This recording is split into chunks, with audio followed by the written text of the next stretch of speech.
Mesdames, Messieurs, mes chers compatriotes, chaque année à pareille période, dans chaque état-major de la société, le leader se prête toujours à un rituel de présentation des vœux à ses concitoyens. En ma qualité de président de la plateforme nationale de la société civile gabonaise, je ne voudrais pas déroger à la règle. En effet, l'année 2020 qui vient de s'écouler a été pour les Gabonais l'une des plus ténébreuses de notre histoire parce qu'elle ne nous a fait connaître aucun moment de réjouissance. Dès son entame, une pandémie a été annoncée entraînant durant ces 12 mois le plus long et pénible confinement jamais observé dans tous les pays où se vit encore cette crise sanitaire de la COVID-19. Comme si cela ne suffisait pas, les Gabonais ont été marqués par la restriction de leurs droits fondamentaux, par les dispositions liberticides contenues dans les lois votées en catimini par le gouvernement sans tenir compte des réactions du peuple. C'est le cas du Code pénal qui dispose en son sein certaines résolutions liberticides, notamment la loi sur la dépénalisation et autres dispositions dont les articles 221, 267, etc. Et créant ainsi un lever de bouclier au sein de la population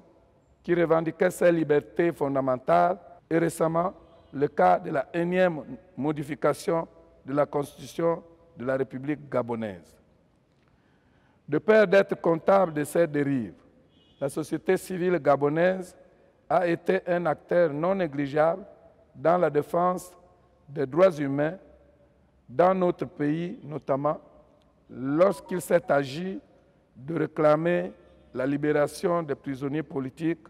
dont on peut saluer celle de quelques-uns parmi eux. Il n'en demeure pas moins que d'autres, notamment Bertrand Djibi Abéré, Pascal Oyougou, Barack Obama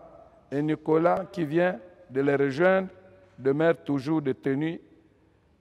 à la prison centrale de Libreville. La gestion opaque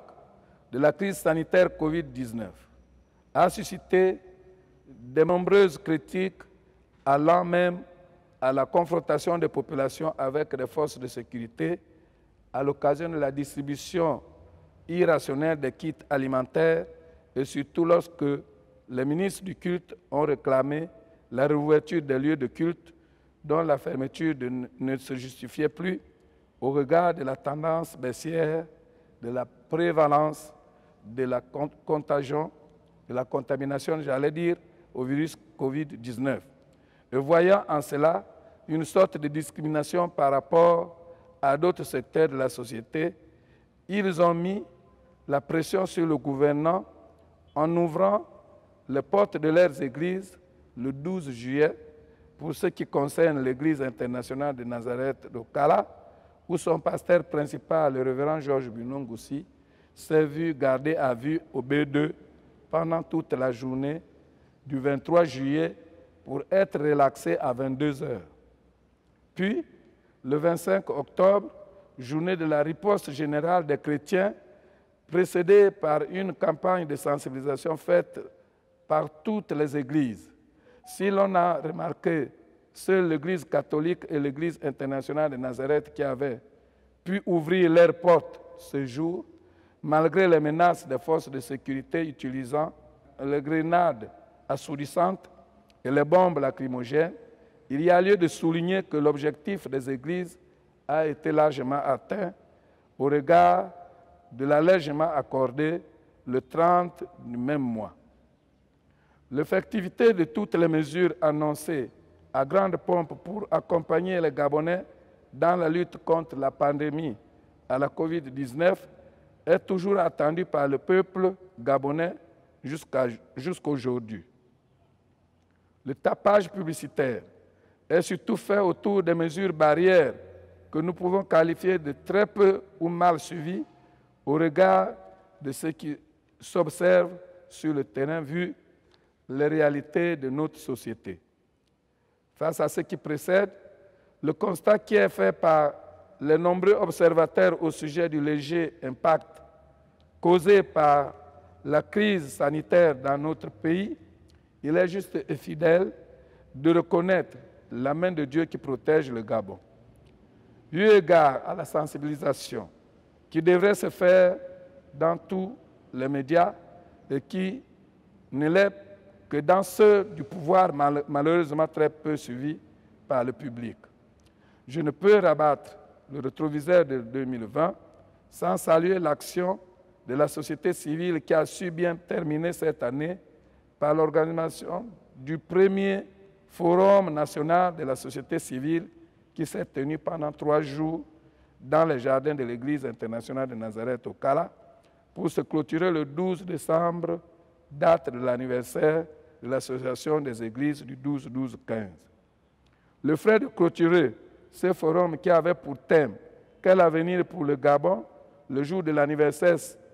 de célébrer à la gloire de Dieu était de montrer à la face du monde ce que devra être le futur Gabon sous la direction et le règne de Jésus-Christ, son Créateur, à l'instar de ce qui se fait présentement en RDC et ailleurs. Mesdames, Messieurs, mes chers compatriotes, 2021 qui commence devrait se vivre en tirant des enseignements des 4 dernières années passées dans la décrépitude progressive de notre pays pour l'orienter vers un avenir radieux qui passe par une véritable résilience, un dépassement de soi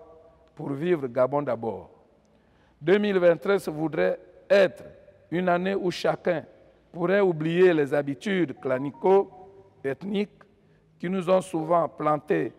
dans l'inertie